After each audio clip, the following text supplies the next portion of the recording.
How do you combat stress in your daily life? Running. Riley told me today, she said, I just need to go outside just for 10 seconds and run. Which is probably a good idea. It's probably maybe we should all do that. Yeah. Yeah. I do that at work a lot. Just take a break. I take about a 10-minute walk. Come back to it. Well, I've got an elderly father who has some health issues, and we go to a lot of doctor appointments, and then he has things that he can't do so well anymore, like he needs help at times with balancing the checkbook and stuff. Has there ever been a time that you failed at something, and what happened afterwards? I've failed a number of times in my life, and sometimes you get kind of down, and then you kind of question yourself, and you just have to kind of look at what you think God might want you to do. And other times you just look at it as, oh, gee, I've got a new beginning. I can start all over again or try something different. How do fear and worry play themselves out in your life? I try to be cautious but not careless. But I do remember that God says not to worry, so I try to keep that on my mind at all times. Has there ever been a time in your life when you've blamed God? Oh, I cussed him out a couple of times because I don't understand it sometimes. I mean, you think you're doing everything that you're supposed to be doing. At some point in time, you got to cut me a break here. I mean, just a little bit of a break.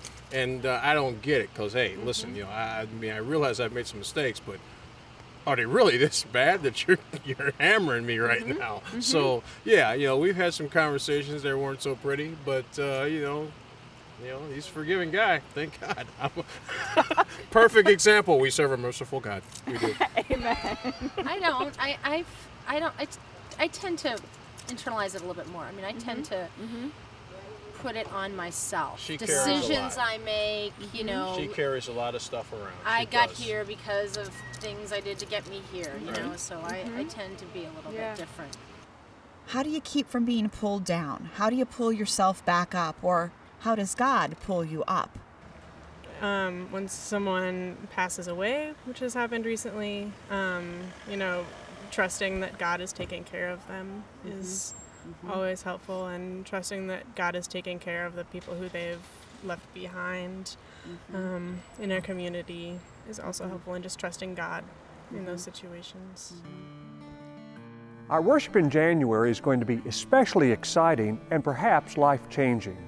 We are going to explore how our faith in very concrete ways can help us navigate real life issues.